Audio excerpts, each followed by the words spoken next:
En el castillo de Chapultepec podemos encontrar lo que es el absolutismo. Absolutismo, ¿qué es? Es la denominación de un régimen político, una parte de un periodo histórico, de una ideología y de un sistema político. El Estado absoluto, propios de llamado antiguo régimen y caracterizados por la pretensión teórica con distintos grados de realización en la práctica de que el poder político del gobernante no estuviera sujeto a ninguna limitación institucional.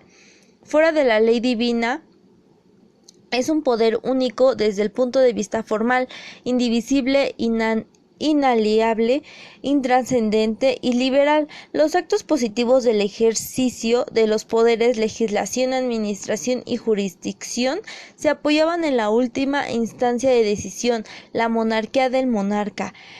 Emanaban todos los poderes del Estado, no estando por encima sino por debajo del mismo, lo que implica la identificación de la persona del rey absoluto con el propio Estado. Absolutismo ilustrado, también conocido como despotismo ilustrado. El movimiento de esta serie es intentar eliminar las confusiones que existen respecto a estas teorías políticas desarrollada en el siglo XVIII y que fue por el precursor de muchas políticas que se aplicaran con posterioridad. El absolutismo ilustrado es una práctica política dentro de las monarquías absolutas del antiguo régimen, relacionada con la Ilustración, dentro de los cuales los monarcas contribuyeron al desarrollo cultural, político, administrativo, social y económico de sus estados.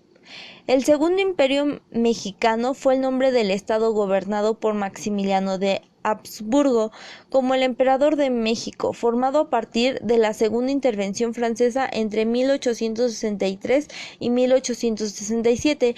La terminología segundo hace referencia a la sucesión natural del previo primer imperio mexicano. Tras la muerte del primer príncipe imperial mexicano, Agustín Jerónimo de Iturbide, la cesión del trono hubiera pasado normalmente al hermano del príncipe, Ángel de Iturbide y Huarte. Sin embargo, debido a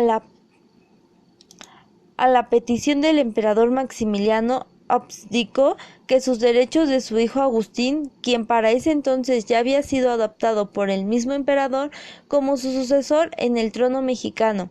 Así, el 15 de octubre de 1865, Maximiliano concluyó un acuerdo con la familia con cierta reticencia de la madre, por el cual adquiere la adopción de los nietos del emperador Agustín I.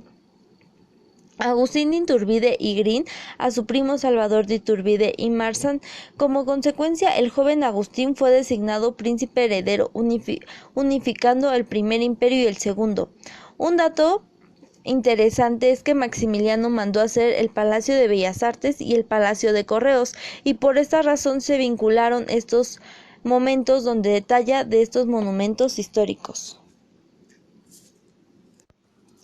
Palacio de Bellas Artes fue inaugurado el 29 de septiembre de 1934. Ese mismo año, 2 meses después, se inauguró el Museo de Artes Plásticas en el mismo recinto. Este edificio fue encargado por Porfirio Díaz, el arquitecto italiano Adamo Boari, quien había sido el responsable de la construcción del Palacio de Correos. Nuestros monumentos están llenos de belleza. Es el caso del telón del Palacio de Bellas Artes, único en el mundo, y el arquitecto italiano Adamo Boari, responsable de la construcción del palacio. Entonces Teatro Nacional quería plasmar en el telón Popocatépetl Iztaccíhuatl, obra que fue encomendó a la casa Tiffany de Nueva York.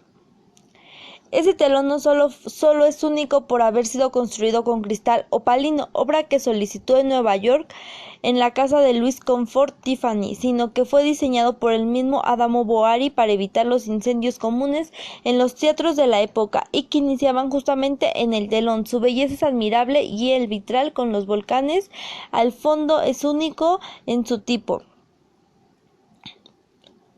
El mismo arquitecto Fue quien construyó entre 1902 y 1907 el Palacio de Correos junto al ingeniero Gonzalo Garita, mexicano especialista en cimentación en la Ciudad de México, razón por el cual dicho edificio se mantiene a nivel de la calle. No es así el Palacio de Bellas Artes, proyecto para el cual el italiano ya no utilizó los conocimientos del ingeniero mexicano. Boari inició la construcción del Palacio, entonces Teatro Nacional, en 1904, sin embargo no alcanzó a ver terminada su obra, pues tuvo que abandonar en el país 1916 con el estallido de la Revolución Mexicana, por lo que fue terminada por el arquitecto Federico Mariscal. El 29 de septiembre se cumplen 86 años de su inauguración y 56 de su conclusión. Este es uno de los símbolos del arte y la cultura mexicana que junto al Ángel de la Independencia, el Monumento de la Revolución o la Catedral Metropolitana es un edificio icónico de la Ciudad de México. El Palacio Postal o la Quinta Casa de Correos es un edificio del centro histórico de la Ciudad de México. Esta obra de arquitectura ecléctica fue construida a comienzos del siglo XX como uno de los símbolos del porfiriato. En el lugar que ahora ocupa el Palacio Postal se ubicaba en el edificio del antiguo Hospital de Terceros de San Francisco, o por su nombre completo el Hospital Real de Nuestra Señora de la Pura y Limpia Concepción, una de las construcciones levantadas hacia el año 1761 y por orden franciscana y cuyo fin dado era para entender solo a los miembros de la hermandad. El edificio sobrevivió la vida azarosa que padeció la ciudad durante el siglo XXI hasta el año de 1900, en que fue demolido para que en su lugar, que consta de 3.730 metros cuadrados, se levantara la construcción actual. Escucha lo que hoy te vengo a contar. En un pasado lejano y difícil de llegar, existieron muchos reyes, de los cuales te voy a contar. Tenían poder sobre todo y no sabían mandar. Absolutismo le llamaban a tan solo oscuro mandato que Europa fuese escenario de tan salvaje actuación que monarca más obstinado. Ya la historia fue escrita y Luis XIV de Francia su protagonismo, Nicolás II de Rusia siguió la monarquía y de España, sí señores, Fernando VII se asomaría. Un Estado no existía, partido político ni ideología bien definida, el pueblo que siempre calla y jamás cuestiona, siempre con yugo del rey.